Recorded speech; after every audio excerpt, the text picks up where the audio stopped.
Thank you. All right. Hello, everyone, and welcome to the afternoon session for Introduction to Adobe Photoshop. My name is Diego Delgado, and I am a senior at the University of New Mexico, and I have been studying computer science and graphic design for the past 4 years. I want to thank REC6 for helping me bring this training to you today. So was everyone here in the morning session, or was anyone is anyone just joining us now?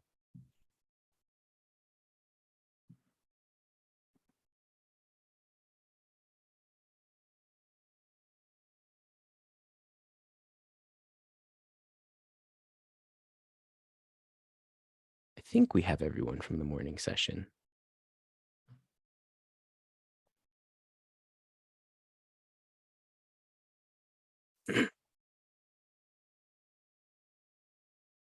Well, just a refresher.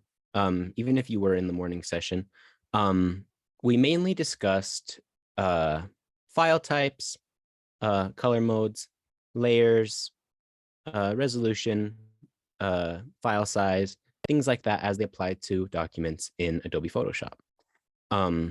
We ran through a little quick crash course on how to actually open a document, but we'll be doing plenty of that now as well. So don't worry if you missed it.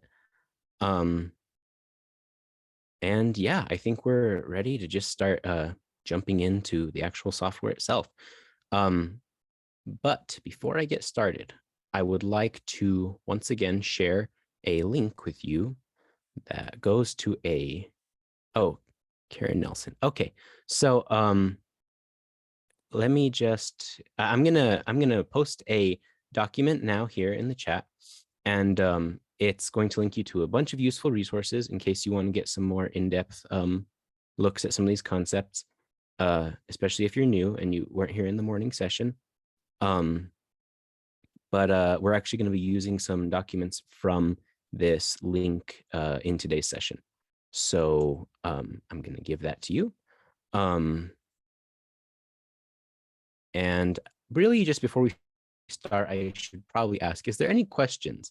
Any questions about maybe what you heard this morning, or maybe like if you weren't here this morning, or is there just anything you would like to know before we get started?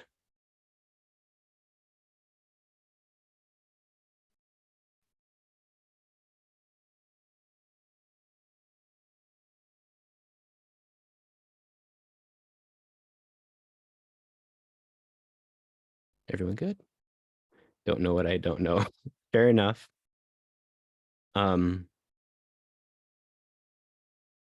right. Well, feel free to chime in. If we're just gonna start, we're gonna get rolling, and if at any point you need to slow down, ask a question, just please feel free to chime in and ask any questions. All right. So I would like to ask you to go to the link that I posted in the chat. Just go to that Google Doc. I'm gonna start sharing my screen.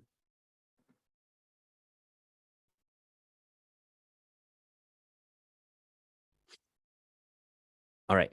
So this is the Google Doc that I linked to. This first page, it's nothing but information for you. It's just every single thing here is applicable to working in Adobe Photoshop, and they're all really important concepts to understand. They're really good like theory to know, but you're really going to get your best learning experience from actually opening up files and doing stuff with them. So this morning we stepped through these first two practice lessons, the Zoom to Move practice lesson and the Pizza Files practice lesson. Now we're going to move on to this one right here that says Spot Healer. So if you're going to go through the lesson, go ahead and open up Photoshop now and download this file. If you're not following along, that's just fine. Just try and follow what I'm doing so that you could potentially apply these later. So Spot Healer PNG. I'm going to go ahead and just download this real quick. This is just a picture of me. We're going to be teaching you how to use the spot healer tool, which is probably the easiest tool to use in the entirety of Photoshop, in my opinion, anyway. All right, so now we're going to open up Photoshop, and we aren't going to make a document from scratch. We're going to actually import a picture file. So I'm going to go to this little area right here where it says open. Go ahead and click on that. It's going to give me a dialog to browse what I want to open. This is just the file I just downloaded, Spot Healer. Open that. And it brings the file right here into Photoshop. And there's only one layer in the entire document. It's just this one, but it's also the background layer. Now, a good practice when you are working in documents in Photoshop is to work what we call non-destructively. And that is to say you don't want to damage or change the original image. You would like to be able to go back to that original image at any time, should you choose to do so. So what we're going to do is we're going to make a copy of this layer, just a perfect duplicate, but we're making a copy so that we can work on one and leave one untouched. And the easiest way to do that is to go over here to your layers stack, click and, click and drag this layer down here to where there's a little plus icon and let go there. It's going to make a copy. This is background copy. So now we have two. We have our original layer and we have the one that we're actually going to do stuff with. Now you guys are going to think this is funny because of how easy it is to use this tool. This is the tool right here. You just go ahead and find it in your tools tab and click on it. You're going to get this nice little circle to work with. It might look a little bit different for you. And there's a reason that it might look a little bit different for you. You can control how big you want this little circle to be, which is basically just going to control how much of an area of the image is affected by the tool. There's two ways that you can do that. You can go up here to the top left corner where it has the sizes and you can scale it that way. And that's fine. But the way that I like to do it is by using the brackets on your keyboard. Just in case anyone is unfamiliar, brackets are going to be the ones that look like this. I'm going to go ahead and put it in the chat real quick.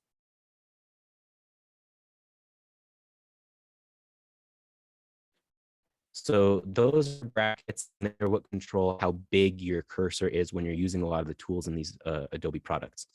So I have my spot healer tool, and if I click on the left bracket, it's going to make it smaller. And if I click on the right bracket, it's going to make it bigger. Now, I am going to edit out of this image my very iconic mole on the bottom side of my face, okay?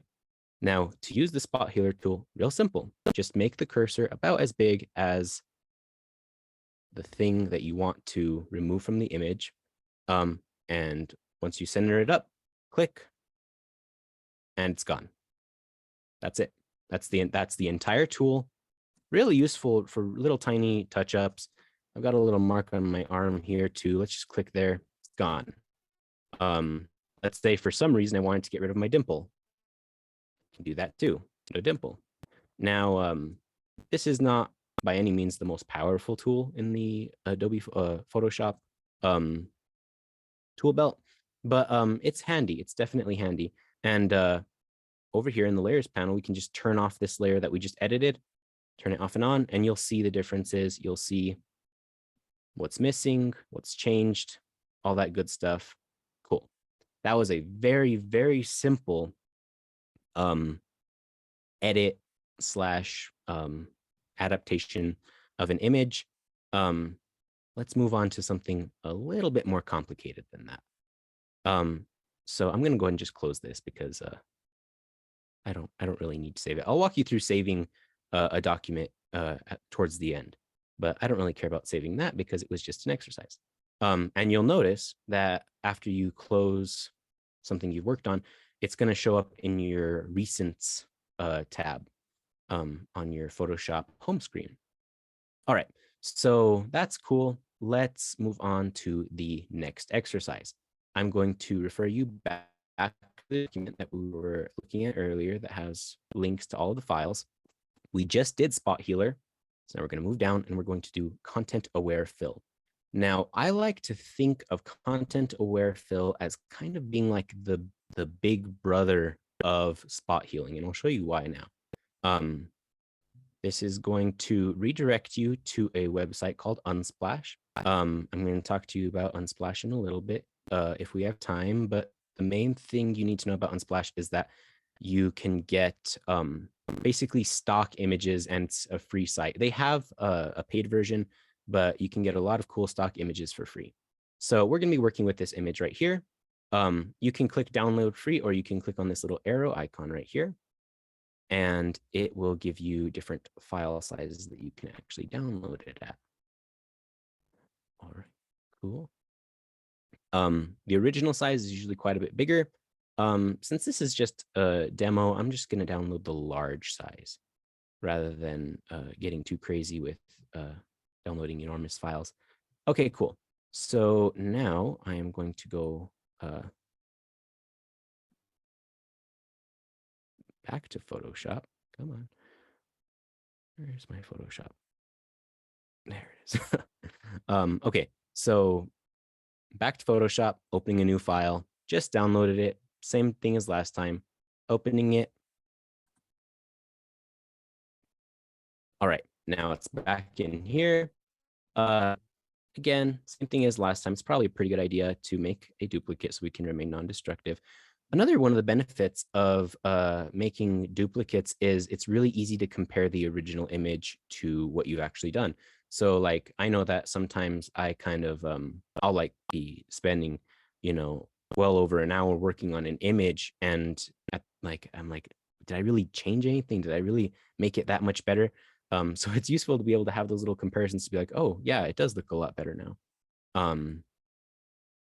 So yeah, so for this lesson, we're going to be learning how to use the content aware feature, or content aware fill feature in Photoshop. But I'm going to start by telling you about Excuse the me, fill. Diego. Yes. Real quick, before you move on, can you walk again through how to create the duplicate? Yeah, no problem. Sorry. So yeah, no problem. So it's back to only having one layer, and I just used Control Z to undo my last action. I'm back to only having one layer. To duplicate a layer, the easiest way that I have found to do that is to find the layer in the layer stack, click and drag down to this little square with a plus sign on it. And once you're over that, let go. Where is Does it that in make the sense? layer stack? That's what I'm. Okay. So let me make it bigger because I can actually make it bigger. Or maybe I have everybody over it. Oh, that might be what it is. The at the bottom right side of the window, you should see these three tabs. One says layers, one says channels, one says Yes. paths. Can you see that? Make sure you're on the layers Yes. tab. And then you should be able to see, do you see this right here? Yes. Okay. So that's what you want to have selected, and that's what you're going to want to click and drag. This is what we're clicking and dragging. I do think that yeah, that's just the easiest way I have found, but there's multiple ways to do pretty much everything in Photoshop. You can do the click and drag on this and move down to the little plus sign at the bottom right hand side, or you can just click on the layer that you're interested in, make sure it's selected, right click on it, and then click duplicate layer. It'll ask you, what do you want to call it? I'm okay with calling it background copy. Click OK, and the same exact thing is accomplished like that too. Okay, that worked for me. Thank you. Okay, cool, awesome. Are there any other questions before we move on?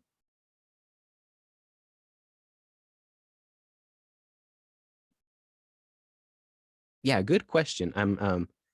While I have like my my workflow and the way that I like to work, everyone likes to work a little bit differently, and there's pretty much like 5 ways to do every single thing in Photoshop. And people just have different ways they like to operate. But know that like there's just more than one way to do pretty much everything. If there's no other questions, we're going to go ahead and move on. So in this image, we have a girl and a dog. And what if I don't want the dog there? I just want the girl. Oh, real quick refresher, in case you weren't here this morning. There are 2 main keyboard commands for navigating a Photoshop document that I just find really useful. And they are to hold Control, space, and then click drag to the right and click drag to the left for zooming in and zooming out. Drag to the right to zoom in, drag to the left to zoom out. The other one is to just hold space and click and drag, and that allows you to grab and move around your interface and move around your document. If that is not your cup of tea, you can always go to the I think view zoom in or view zoom out to accomplish the same exact thing. But those are the keyboard commands that I like to use in my workflow. I say keep the dog in the picture. Yeah, I mean, there's realistically no, this is just an example.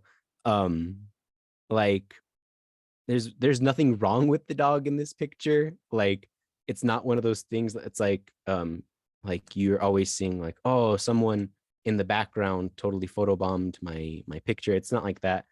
Like from a photography standpoint, there's no reason to take him out, but just for the sake of the example, I'll walk you through that now. So like I said, there's like 5 ways of doing basically everything in Photoshop.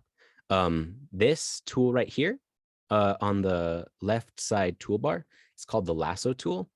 And just a quick reminder, if you see a little light gray triangle at the bottom right-hand side of the toolbox in the toolbar, that means it has multiple options for that tool. So you can click and hold on the icon and it'll give you more options for that tool. There's the lasso tool, which basically allows you to like paint a selection, just kind of draw it out. Then there's the polygonal lasso tool, which allows you to basically make points to make a selection that way. And then there's some other selection tools, which we'll actually be using in a little bit. But for now, we're going to be using the polygonal lasso tool. So what we're going to do is go zoom in on the dog. And let's say we don't want him anymore. I'm going to use the polygonal lasso tool to make a selection around him. So I'm just going to go ahead, go in here, make a selection around the dog.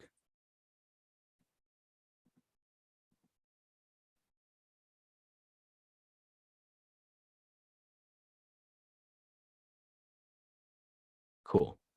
Dog is selected.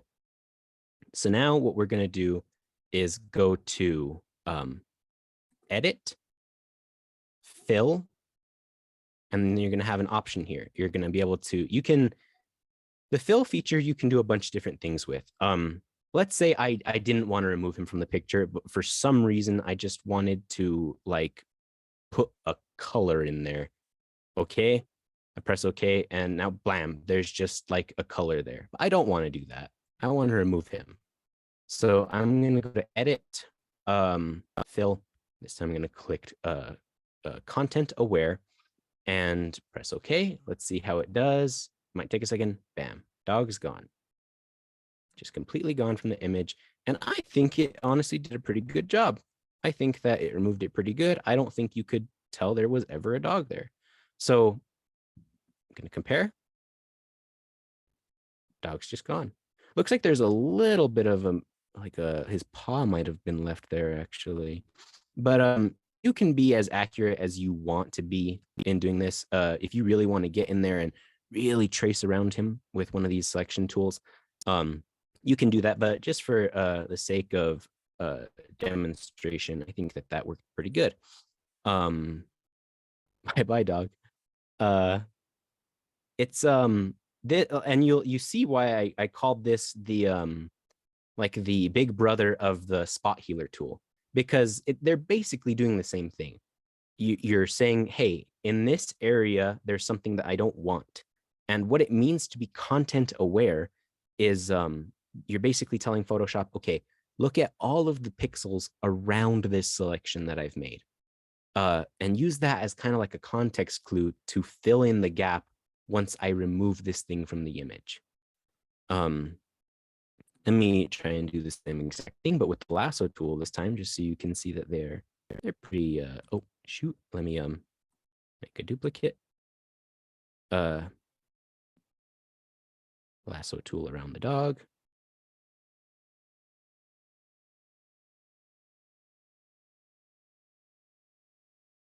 And there we go. Same thing as earlier.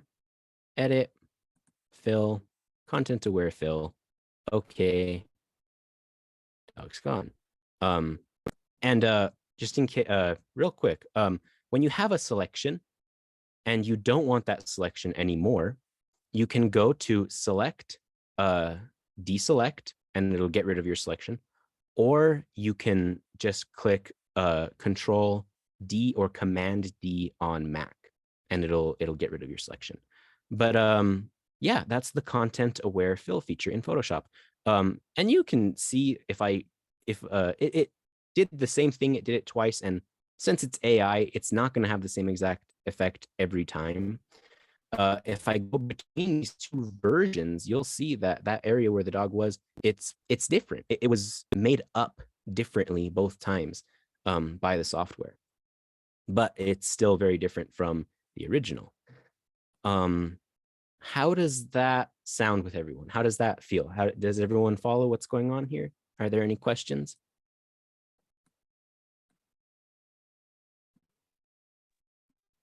Diego, it's April. I don't have any at this time, but that was really very cool. Thank you for showing me that. Okay, cool. All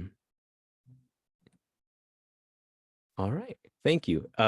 If there are no more questions, we're going to move on to the next cool feature that we can be doing in Photoshop. And just so you guys know, like I'm giving you guys a very, very like slight taste of what Photoshop is capable of.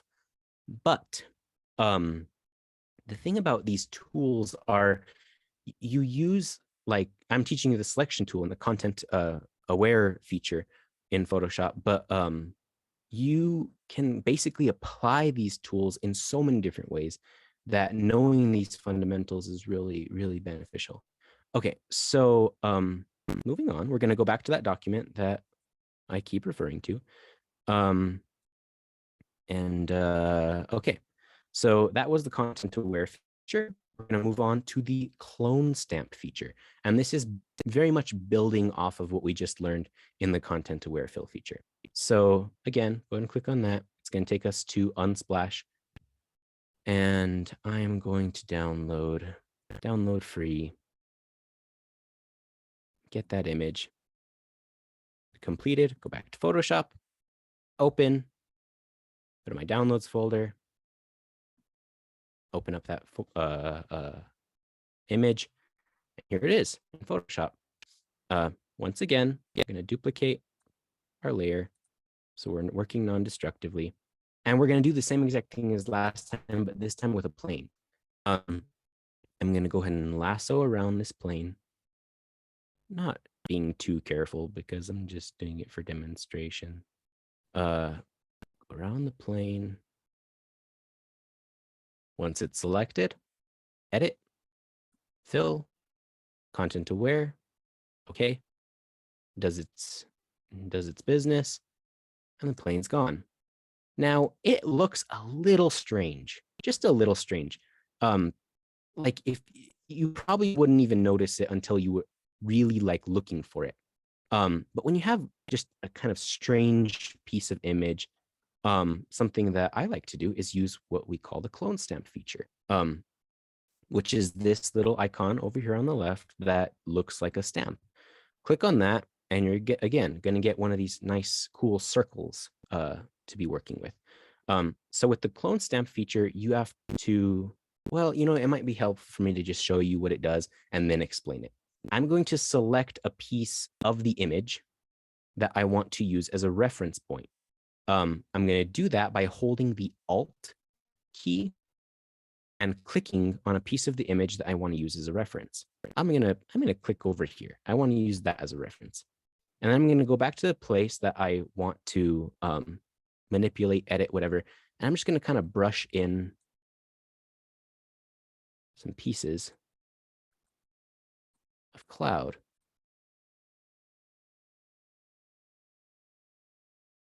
And basically, it allows you to paint with portions of the image. Maybe I want to sample this cloud over here. I'm going to click Alt. I'm going to select that portion of the image, and I can go and paint this cloud over here. And you'll be able to see, watch, when I paint over here, you'll see where I referenced, there's a little cursor that shows where you are currently referencing from. I'm going to undo that because it doesn't look very good. And honestly, I'm going to touch this up just a little bit. But yeah, basically what the clone stamp feature allows you to do is pick an area on another piece of the picture and paint basically with that piece of the picture. And really, I'm just trying to make it look a little bit more natural in terms of where the plane was. So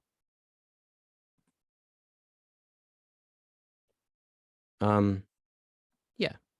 And you'll notice if you try and paint and your reference runs into the edge, you're going to get a really sharp edge, and no one likes that. So we're not going to do that. Just want to be careful. And I think that pretty much covers up that little area that got hidden. I think that literally just that little blob looks fine. Now, like the difference in color more looks like it's coming from there being a cloud there and not from you having done something sketchy with removing an object from the background. So yeah, that is the clone stamp tool, and it builds off of the content aware fill feature, because what it allows you to do is remove something from an image and then immediately fill in that empty space with not just what Photoshop tells you is appropriate, but it actually allows you to sample parts of the image and replace with specifically what you want. All right, so that was the clone stamp feature, and that was we went through that pretty quick. So I'm going to close that. Are there any questions on the clone stamp feature actually before we move on entirely?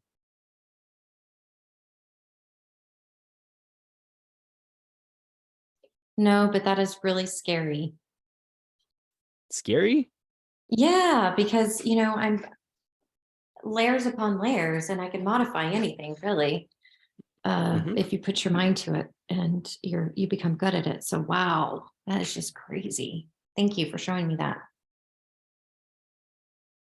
No questions. Nice tool. Yeah, it's really neat. And I'm really excited for you guys to see some of the things we're going to be doing in a second. So if you're liking it so far, that's encouraging. All right, so we're going to go back to our document, and that was the clone stamp tool. Now we're going to take a real quick break from removing and adding things to images, and instead we're going to focus on manipulating something that's going to stay in the image. We're just going to make it look a little bit different. We're going to change the color of something. So go ahead, and if you're following along, download this this picture of, I think it's a VW bug. Again, on Splash, download free. Give it a second.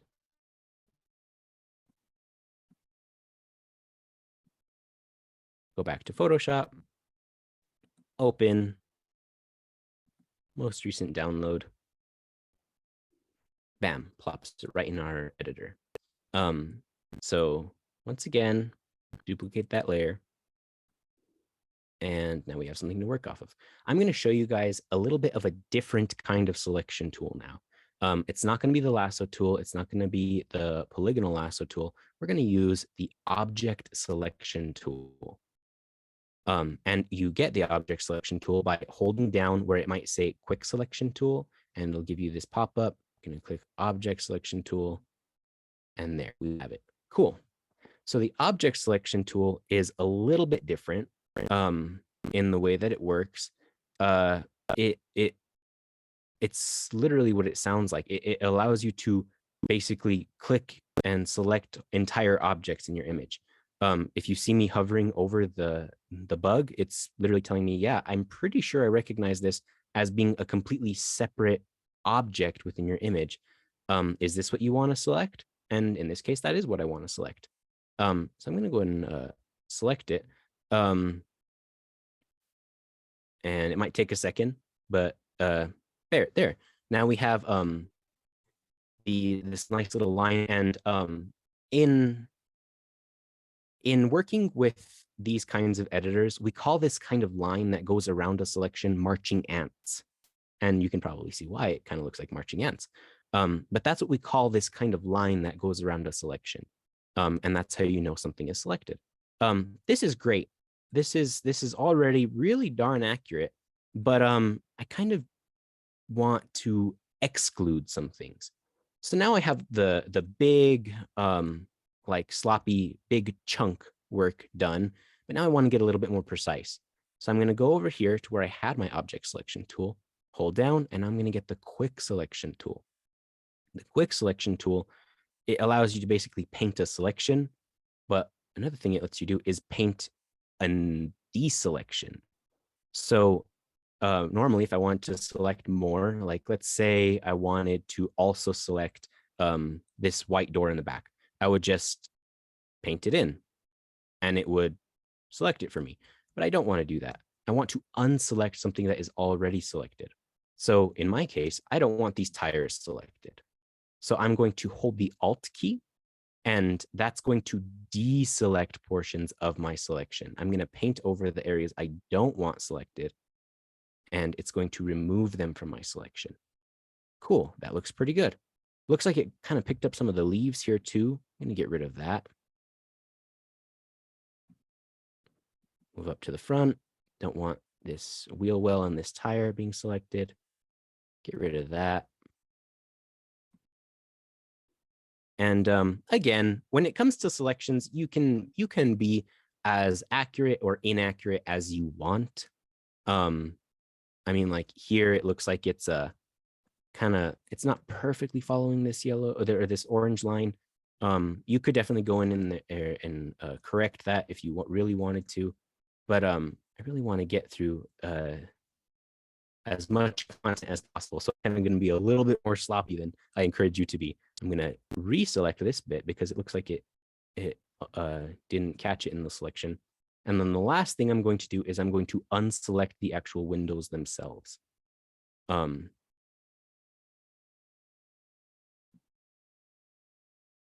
Okay. Again, not as accurate as it could be, but we're just kind of getting through it. Okay. So that looks decent. So now what we're going to do is we're going to do something a little bit different in a little bit of a different way. In your layers panel over here on the bottom right, we're going to click this like half circle, like half of it is shaded in and half of it is not. Click on that and then click on solid color. And that is going to put a big black, probably like swatch right over your entire selection. And I'm going to go in and pick a color that I want, like maybe like a nice green cyan kind of color. That seems fun. And press OK. And I'm not liking how that looks because it looks like you literally just put a whole swatch over the entire car. But don't worry, we're not done. You're going to click on this little drop down that currently says normal. It's to the left of the slider that says opacity, but it's still in the layers panel. And instead of it saying normal, we're going to go to color. There we go. And that is going to take our color that we selected, and it's going to it's going to change the color of our selection, but we're going to keep those details from the selection, like the chrome, like the reflection, like all of that stuff. Just to compare the original to our edit, we have changed the color of this little bug. And yeah, like I said, you're going to see those areas that weren't perfectly selected. You're going to see the orange shining through right here and right here. And maybe you don't want this selected because it made that cyan too, and maybe that was normally chrome. You can be as accurate with your selection as you want, but I just wanted to show you this tool because I think it's pretty darn cool. And we did that in what, like 5 minutes? You could definitely spend as much time here being accurate with it if you wanted. Yeah, this software is pretty darn cool. And we haven't even got to the thing that I think you guys are gonna like the most. So yeah, that is how to change the color of an object in Photoshop using selections. So before we move on, are there any questions?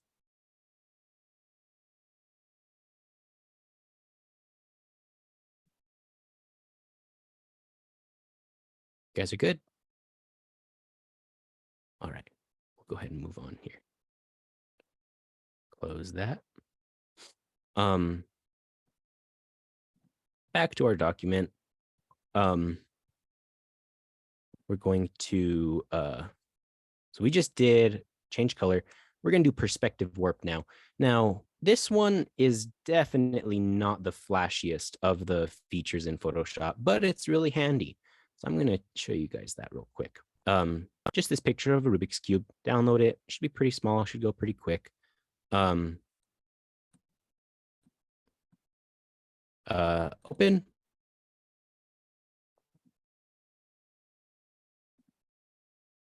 Open it like we've been opening all of our other documents. Duplicate the file or the layer. And then we are going to do what's called perspective warp on this Rubik's Cube. I'm going to go to edit. I'm going to go to perspective warp. Now I will warn you, perspective warp, for some reason, will occasionally just freeze up Photoshop. I don't know why, but when it works, it really works. So what you're going to do is, with perspective warp activated, and just real quick again, to get perspective warp, you're going to go to edit, perspective warp, and then you're going to get this little crosshair on your cursor. Click, and it's going to make this grid that you can move around. So what you're going to do is you're going to take that grid and you're going to move it to the corners of the Rubik's Cube.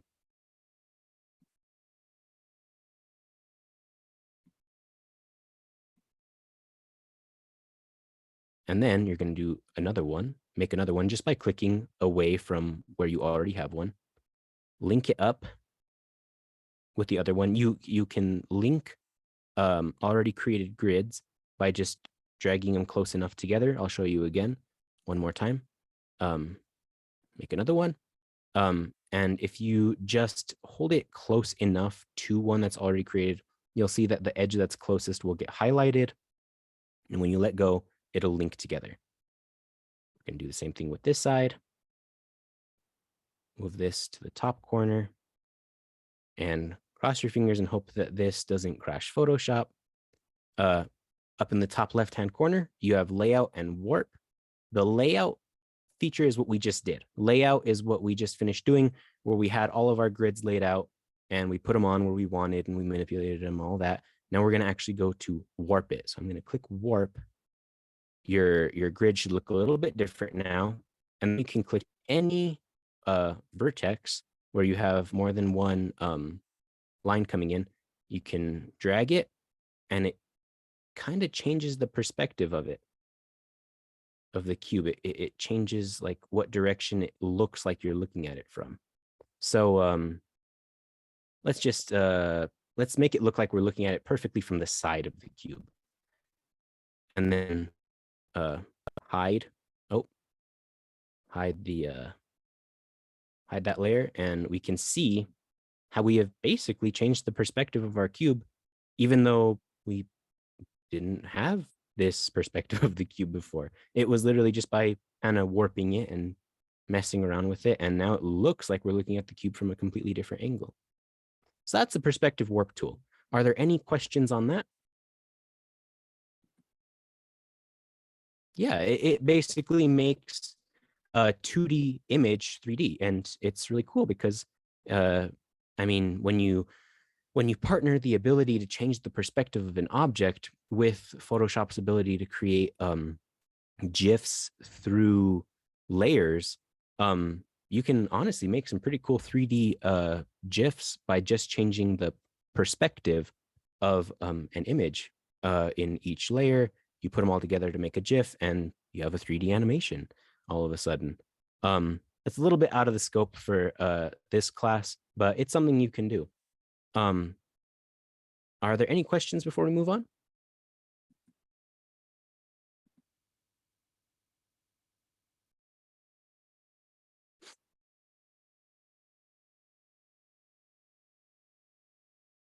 You guys are feeling good? It is scary accurate. It's pretty darn cool what you can do with perspective warp. Something else you can do, this isn't with 3D objects so much, but I would challenge you to try it yourself if you want to play around with perspective warp, is you can put one of those grids on a 2D image and then stretch that image into a frame, and you can basically add whatever image you want to a frame that's in an image. Like if there's a picture frame hanging on the wall in an image, you can use the perspective warp tool to just put any image you want in that frame on the wall in the image. That might be a little bit hard to follow, but if you want to challenge, maybe give that a try. And we'll be moving on now to that was perspective warp. All right, this is the big one. This is the one that I think a lot of people think of when they think of Photoshop, and it is the concept of combining images. I'm going to show you a bad example and then a better example. I'm not going to say good because if you really want a really high quality composite image, you just need to spend a little bit more time on it than we have today. But the composite image assignments or lessons, activities come with 2 images. You're going to want to get both of them. So I'm going to do that real quick. Download this one. Download this one.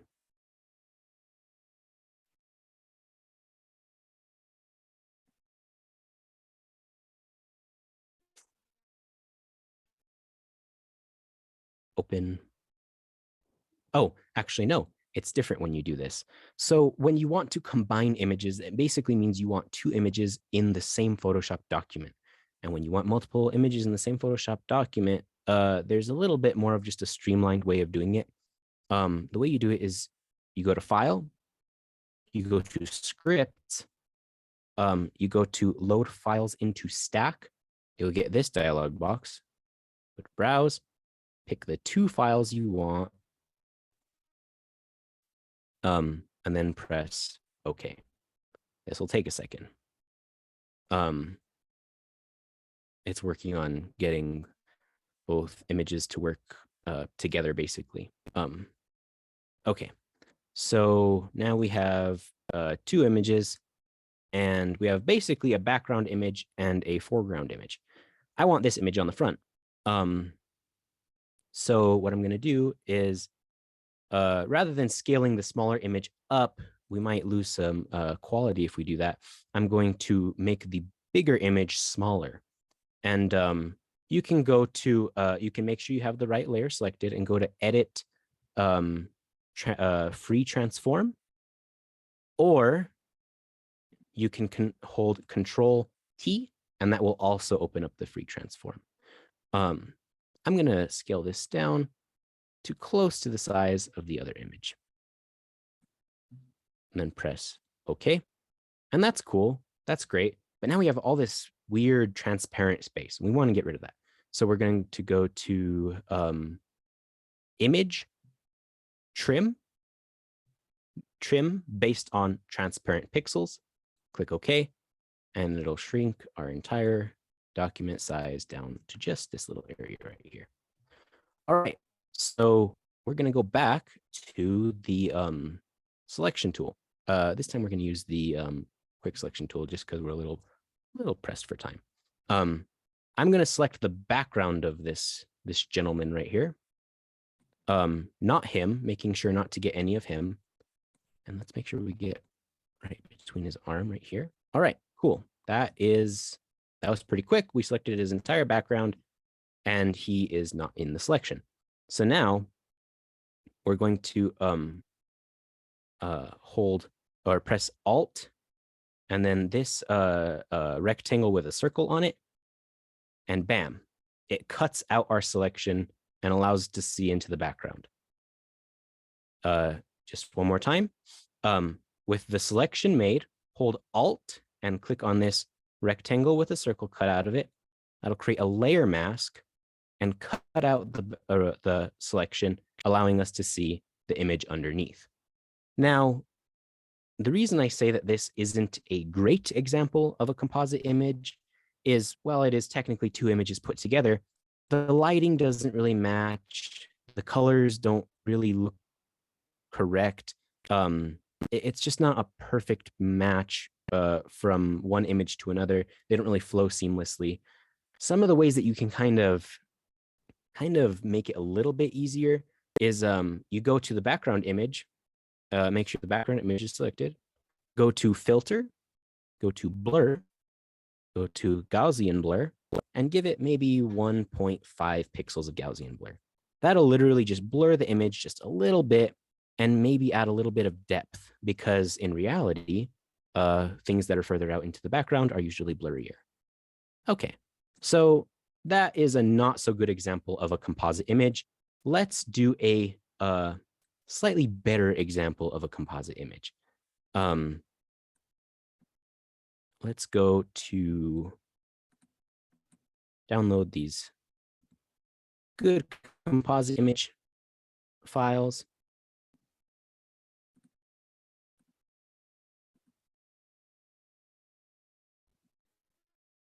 Download both of them. Oops.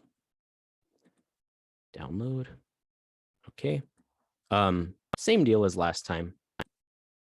File, scripts, load files into stack, browse, pick the two that we want, press OK.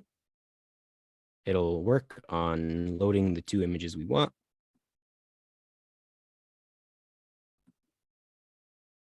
Might just take a second. And there we go. Cool.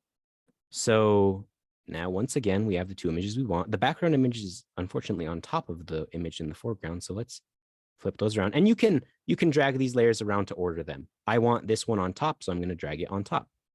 Same thing as last time. Transform this image to be closer in size.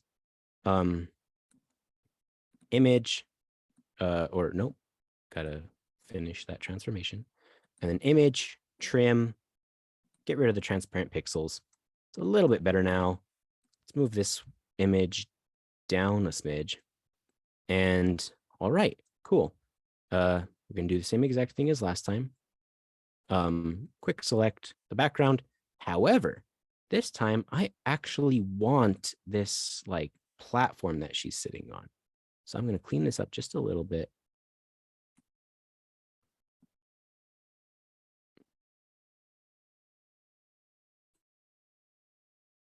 Not too much. I'm not going to get too crazy, but clean it up a little bit. Okay.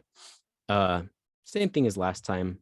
Hold the Alt key, make a mask, and there we go. I think that this one looks a lot better. I think that the lighting matches a little bit better.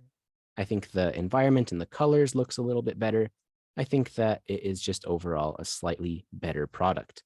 But we're going to do the same thing as last time. We're going to go to the background image, going to go to filter, blur. Oh, not blur more. That was an accident. Blur, Gaussian blur. Actually, let's go with 2 pixels of blur. All right.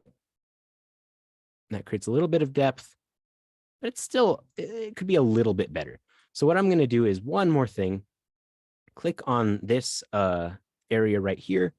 It looks like basically the silhouette of the image. Click on that and then press Control L, and it's going to open up your levels dialog box. Now, I do not have enough time to get into what levels actually are, but just know that they kind of smooth out the image a little bit so you don't have hard edges. I'm going to take this slider all the way on the left and slide it to the middle-ish, and that will remove the hard edges just a little bit. And there we go. We have a little bit better of a composite image. I'm going to actually crop it a little bit just so it's a little bit normal looking image. And in case you missed that, this right here, that's the crop tool. Click on that. It'll give you these handles. You grab on those, you slide them around, and it crops the image. All right, so that is another example of a composite image. This time it matches in lighting and color just a little bit better. So yeah, that's how to basically combine 2 images to make 1 image.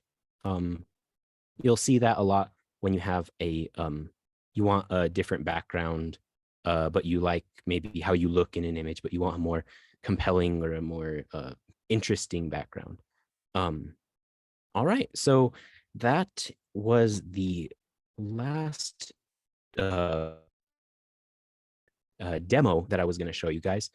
So is there any questions about anything you've seen? If not, I can tell you guys, give you guys a little bit more information on some stuff I touched lighter on. But are there any questions, comments, concerns, anything?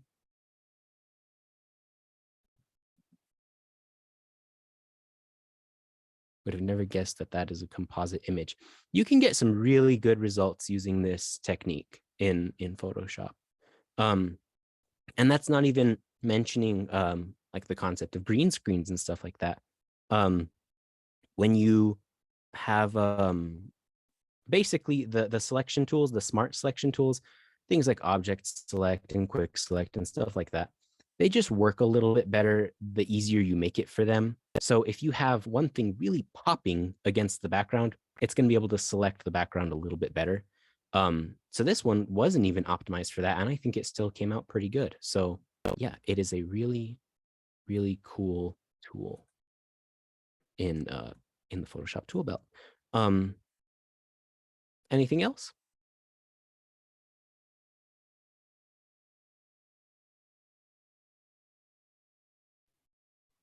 I'm good. Thank you so much, Diego. That was a wealth of information and I learned a lot.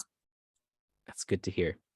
If there are no questions, I unfortunately have a little bit of homework, I guess you could call it, for you guys. Even if you don't have access to Photoshop, I would encourage you to try something, and it is to go out into the world, and whether you're looking for it or not, try and find an example of a bad Photoshop. Try and find an example of a situation, an example, an advertisement, something where Photoshop is not being used very well. And just as a little sign off here, I'm going to show you guys that if you get in and you're starting to make edits and you're not loving how it looks, I'm going to show you one of my early Photoshop jobs from a couple years ago. To show you, this is an example of a bad Photoshop. This is not a good example of a Photoshop. You can very much tell what elements I added to this image. They really pop out. I added way too much blur to the background. It's a composite image, but you can very much tell it's a composite image. Compare that with this technique, and you have a little bit better of a result. So yeah, go out into the world, try and find an example of a bad Photoshop. Just be kind of wary of it. And more than anything, I want to encourage you guys to just get into the software and start trying it. This recording will be available So even if you didn't follow along today, you follow along when you have access to software, if you get access to it. And I don't plan on closing that link I gave you, so you should always have access to those documents, to those resources. And on that document, there's also my email. If at any point you need to contact me, or you have a question or a comment, or if you're just curious about how something works in Photoshop, or really any of the Adobe suite, because I'll be doing trainings on more Adobe products too. Yeah, feel free to just send me an email.